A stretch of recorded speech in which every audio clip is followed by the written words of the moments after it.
jumpa lagi di CFA Channel, saluran YouTube nomor 1 Auditor Internal Pemerintah Indonesia.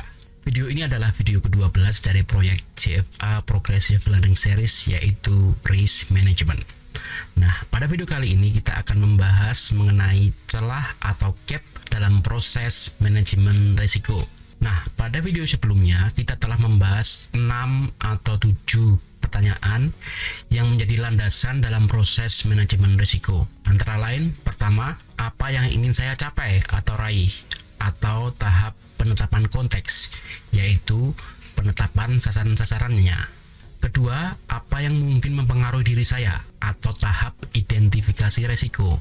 Kemudian ketiga, mana risiko besarnya, mana yang lebih penting, atau tahap pemprioritasan risiko. Dan keempat, apa yang bisa saya lakukan, atau tahap perencanaan responnya. Kelima, apakah berhasil, atau tahap mereview risikonya. Keenam, siapa yang akan saya beritahu, atau tahap pelaporan risikonya. Dan ketujuh, untuk menjaganya tetap up to date dengan pertanyaan, apa ada yang berubah, atau apa ada yang baru. Nah, jadi semua tahapan tersebut ada dalam standar manajemen risiko.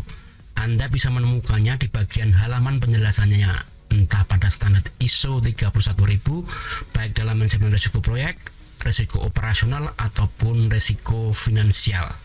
Semuanya menggunakan pendekatan yang sama semacam itu, yaitu berupa tahapan-tahapan. Antara lain ada tahap perencanaan prosesnya, tahap identifikasi risikonya, tahap penilaian risiko atau menganalisis dan mengevaluasi. Setelah itu ada tahapan perencanaan responnya, atau mungkin Anda lebih mengenalnya dengan istilah membuat rencana tindak pengendaliannya. Dan tahapan terakhir adalah melakukan pemantauan atau review lalu melaporkannya. Nah, apa yang terlewatkan adalah tahapan penting yang pernah kita bicarakan dalam video sebelumnya, yaitu pada seri yang ke-11 kemarin. Nah, jika Anda perhatikan baik-baik, dari seluruh tahapan prosesnya, tidak ada yang menyebut mengenai tahap penerapan respon risikonya.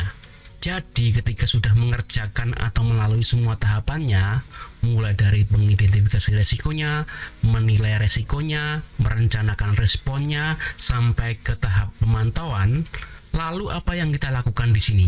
Di tengah-tengah antara tahap perencanaan respon dan tahap pemantauan ini. Di sini. Nah, seharusnya disinilah saatnya kita menerapkan respon risikonya, kan? Tetapi tahap itu tidak ada, tidak disebutkan di sini. Jadi ada semacam asumsi begitu, bahwa jika Anda sudah merencanakan responnya, pasti Anda akan menerapkannya, begitu. Nah, persoalannya selama ini adalah bahwa manajemen risiko seringkali dipandang sebelah mata, hanya dianggap sebagai aktivitas tambahan yang bersifat opsional, yang dipisahkan dari aktivitas-aktivitas utama, seperti dianaktirikan begitu.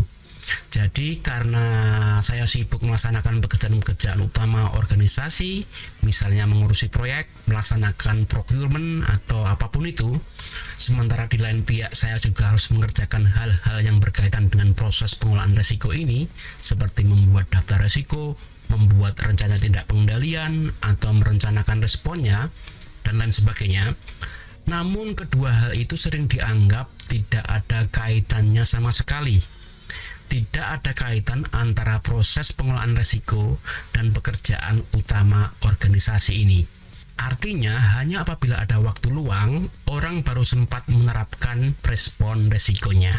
Nah, tetapi seperti yang saya katakan sebelumnya, bahwa jika kita tidak menerapkan respon risikonya, itu sama saja kita tidak pernah mengelola risikonya.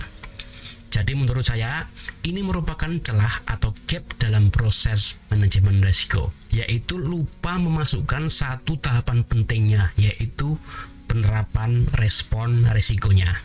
Nah, ada salah satu badan atau asosiasi profesional begitu yang telah melakukan koreksi terkait hal itu, yaitu Project Management Institute atau PMI di bidang manajemen risiko proyek. Nah, pada bulan September 2017, PMI menerbitkan pedoman edisi terbarunya tentang manajemen risiko proyek. pada bab tentang proses manajemen risiko.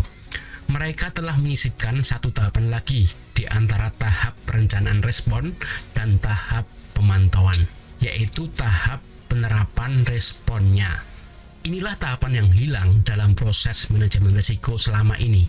Nah, mungkin saja tahap ini tidak perlu ditambahkan atau ditulis, hanya bersifat implisit begitu. Tetapi tidak ada salahnya menulisnya. Ini akan mengingatkan orang bahwa memang ada tahapan ini dalam proses manajemen risiko. Artinya, respon risikonya memang harus diterapkan. Karena jika tidak diterapkan, maka semuanya hanyalah omong kosong belaka. Itu hal yang pertama. Kemudian hal keduanya, penting sekali bagi kita untuk tidak melakukan kesalahan yang sama. Jadi, apabila kita lalai terhadap ancamannya dan ancaman itu berubah menjadi masalah, atau jika kita melalaikan peluangnya sehingga peluang itu tidak dapat kita tangkap untuk dimanfaatkan, maka kita tidak boleh melakukan kelalaian yang sama berulang kali berkaitan dengan risiko tersebut. Jadi, belajar dari pengalaman itu sangat penting. Nah, persoalannya seringkali ketika kita mengikuti prosesnya dari awal hingga akhir, entah itu proses manajemen risiko atau perencanaan strategik organisasi atau proses penganggaran yang melibatkan suatu siklus begitu, memang kita mengikuti prosesnya dari awal sampai akhir, tetapi itu hanya menjadi rutinitas belaka. Setelah prosesnya berakhir, kita segera mengalihkan perhatian ke hal lainnya. Misalnya, ketika tahun anggaran berakhir, kita langsung mengalihkan perhatian ke tahun anggaran berikutnya. Atau ketika rencana strategik 5 tahunan berakhir, kita langsung mengalihkan perhatian ke rencana strategik berikutnya, tanpa menarik pelajaran atau belajar dari kesalahan-kesalahan yang terjadi sebelumnya. Nah, dalam proses manajemen risiko pun terjadi hal semacam itu. Oleh sebab itulah kita perlu menambahkan satu tahapan baru, yaitu tahapan mereview risikonya. Artinya tidak hanya memantau, tetapi ada proses mereview di situ, yakni belajar dari proses risiko sebelumnya. Dalam tahapan ini, kita memonitor apa yang terjadi, lalu mencatat resiko-resiko generik yang berpotensi akan mempengaruhi kita di masa depan.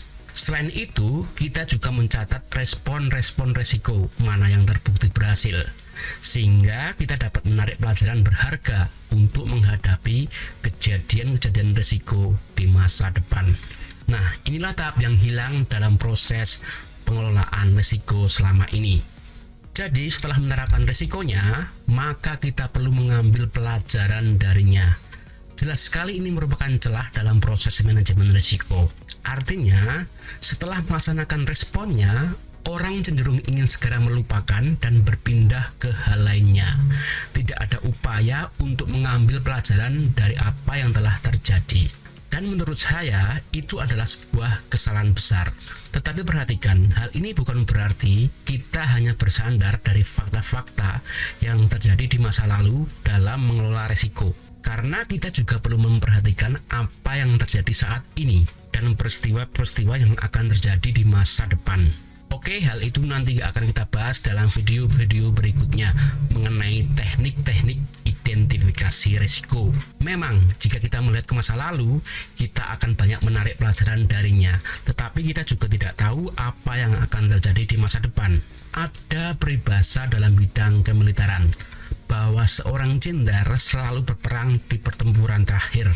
Apa yang terjadi adalah kita pergi bertempur, ada musuh tertentu, taktiknya berhasil, senjatanya berhasil. Lalu kita punya musuh baru, pertempuran baru, lalu menggunakan taktik dan senjata yang sama.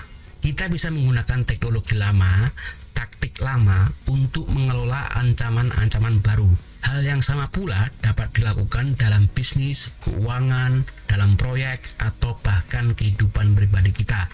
Setiap situasi itu selalu baru.